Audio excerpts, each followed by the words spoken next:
अगर बाबा साहब इस स्टेटमेंट पर माफ़ी ले लेते हैं तो यहाँ से पड़ोसी देश पाकिस्तान शुरू होता है, उसकी सीमावर्ती आपका एक भी स्टेटमेंट नहीं आया। कार्रवाई में बिल्कुल दोगलापन है। पुलिस ने वो बयान रिकॉर्ड किया। बाबा रामदेव ने यहाँ आकर के जो माहौल में जहर घोलने की कोशिश, हमारे शिव विधानसभा क्षेत्र से एक मुस्लिम विधायक है अमीन खान जी, मैं मौलवी दाढ़ी और टोपी वाला देता तो अभी मैं जेल की सलाखों के पीछे होता। मुख्यमंत्री साहब विधानसभा में खड़े रहकर मुस्लिमों के प्रति एक बयान दे रहे हैं और आज हमारी नजर से वो गिर चुके हैं। पद्माराम जी चोटन विधानसभा से कांग्रेस के विधायक हैं और अगर माफी नहीं मांगेंगे परेशानी तो खड़ी होगी। इस्लाम और मुसलमान, इन पर कटाक्ष करके बाबा रामदेव मुश्किलों में पड़ते नजर आ रहे हैं। न केवल बाड़मेर बल्कि पूरे भारतवर्ष से मुसलमान वर्ग काफ़ी नाराज़ है और लगातार अपना विरोध भी जहां भी उनको प्लेटफॉर्म मिल रहा है वहां पर दर्ज करवा रहे हैं। AIMIM के कार्यकर्ता आज बाड़मेर ज़िला प्रशासन के पास पहुंचे हैं और उन्होंने अपनी मांगों का एक पत्र उनको दिया है। उन्हीं से बात करते हैं। क्या नाम है आपका? मेरा नाम मौलाना सिकंदर है, मैं ज़िला संयोजक AIMIM पार्टी से बाड़मेर से हूँ। मौलाना साहब ज्ञापन देने आए हैं, क्या मुद्दा है कि किस बात का विरोध है?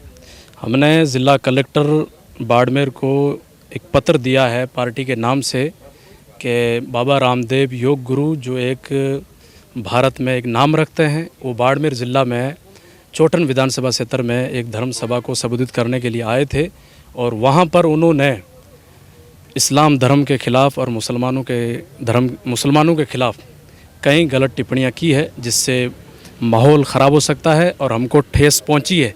यहाँ तक के 36 कौम को भी ठेस पहुंची है और उनका बयान ऐसा देखा जा रहा है कि जो नफ़रत फैलाने वाला है, जिससे मोहब्बत नहीं फैल सकती है। वो एक आम नागरिक नहीं है, बहुत बड़े धर्म गुरु हैं।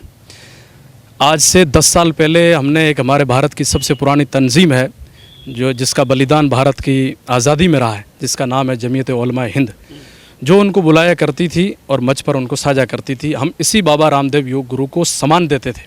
हमारे लिए वो बाबा साहब सर के ताज थे और हम सारे धर्मों की इज़्ज़त करते हैं। हमारे लिए सारे धर्म बराबर हैं और आज हमारी नज़र से वो गिर चुके हैं। मैं तो मेरे बाड़मेर ज़िला के 36 वर्ग के कौम से और हिंदू भाइयों से भी दरख्वास्त करता हूँ कि अपील करता हूँ कि वो मेरे साथ में आएँ और जो बाबा साहब ने बात कही है आप ही फैसला कर लें कि इन्होंने ये सही कहा है।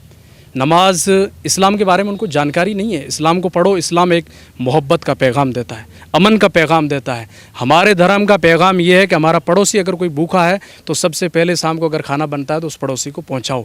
इस्लाम अपनी पहचान मोहब्बत से रखता है। एक या दो लोग खराब हो सकते हैं, पूरा धर्म या एक या दो व्यक्ति खराब हो सकते हैं। मैं इसमें से किसी भी हिंदू भाई पर टिप्पणी नहीं कर सकता, ना उनके धर्म पर कर सकता हूँ। उनका धर्म मेरे लिए आदर है, मैं उनका सम्मान करता हूँ और वो मेरे इस्लाम धर्म का भी सम्मान करते हैं। लेकिन दुख इस बात का हुआ है, आपके चैनल के माध्यम से कहता हूँ कि एक धर्म की सभा थी और धर्म की सभा में खड़े रहकर बॉर्डर की सीमा है, यहाँ से पड़ोसी देश पाकिस्तान शुरू होता है, उसकी सीमावर्ती एरिया में खड़े रहकर और बाबा साहब एक ज़िम्मेदार साथी हैं और ज़िम्मेदार साथी ने ये पैगाम दिया है। इसलिए हम ज़िला कलेक्टर साहब से आए थे। मैंने ज़िला कलेक्टर साहब को मुख्यमंत्री नाम का पत्र दिया है MIM पार्टी की तरफ से और पार्टी इस बात की मजम्मत करती है, निदा करती है कि बाबा साहब ने गलत बयान दिया है। या तो वो पूरी मुस्लिम कौम से माफ़ी मांगे और अगर माफ़ी नहीं मांगेंगे तो मैं बाड़मेर ज़िला की 36 वर्ग कौम से कहता हूं कि सीमावर्ती जितने भी थाने हैं वहां से बाबा साहब पर केस बुक किया जाए और बाबा साहब के खिलाफ सख्त से सख्त कार्रवाई हो, निष्पक्ष जांच हो और उनके खिलाफ कार्रवाई हो। और उस बीच में मैं एक बात और भी कहना चाहता हूं कि कांग्रेस की सरकार है, मुख्यमंत्री साहब विधानसभा में खड़े रहकर मुस्लिमों के प्रति एक बयान दे रहे हैं कि मैं उनका वफादार हूँ। आपका एक भी स्टेटमेंट नहीं आया। पुलिस जब वो सभा हो रही है, खड़ी है, बयान नोट होते हैं। अगर ये बयान अगर मैं आज देता, मैं मौलवी दाढ़ी और टोपी वाला देता तो अभी मैं जेल की सलाखों के पीछे होता। मतलब आपका कहना है कि कार्रवाई में भी दोगलापन है? कार्रवाई में बिल्कुल दोगलापन है। पुलिस ने वो बयान रिकॉर्ड किया। प्रशासन किससे डर रही है?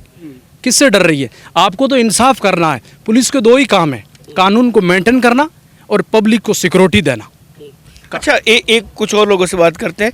इस इलाके में हिंदू मुसलमानों का जो संबंध है, हालांकि सिंध और हिंद का तो पुराना संबंध है ही, वो अभी भी कायम है और मिसाल दी जाती है कि एक कौमी एकता का बहुत बड़ा अगर मिसाल है तो बाड़मेर है। ऐसी घटनाओं से कितनी दुख पहुंचता है, कितना ये परेशानी होती है कि जो कौमी एकता है उसको बिगाड़ने की कोशिश है। देखिए, ये जो कोशिश है ये कुल मिला के यही है कि बाड़मेर जैसलमेर की जो गंगा जमनी तहज़ीब है वो पूरे भारतवर्ष में नहीं बल्कि पूरे विश्व में एक प्रख्यात है। यहाँ हिंदू मुस्लिम का पता नहीं लगता है, शादी हो चाहे ब्याह हो चाहे मरना हो चाहे परना हो, हर जगह हम इस तरह से एक दूसरे के प्रोग्राम शरीक होते हैं जैसे हम अपने सगे भाइयों के प्रोग्राम में भी शायद शरीक नहीं हो पाते हैं। लेकिन बाबा रामदेव ने यहाँ आकर के जो माहौल में जहर घोलने की कोशिश की है ये बहुत ही बड़ी दुर्भाग्यपूर्ण है। और दुर्भाग्यपूर्ण उससे ज़्यादा प्रशासन का रवैया है, यहाँ की सरकार का रवैया है कि आज तक ये सब कुछ होने के बाद, आज तक ये इतने दिन होने के बावजूद आज तक कार्रवाई ना होना, क्या प्रशासन की आंखें मूंदी हुई है या किस बात का इशारा है, प्रशासन क्या चाहता है इससे? अच्छा, मुझे बताइए कि इस तरह के बयान क्या असर डालेंगे, क्या फ़र्क पड़ेगा? ऐसा तो नहीं है कि ये बयान कहीं इस इलाके में वो जो जैसा इन्होंने जिक्र किया गंगा जमुनी तहज़ीब है उसके ऊपर कोई परेशानी पैदा करे? बिल्कुल परेशानी तो खड़ी होगी।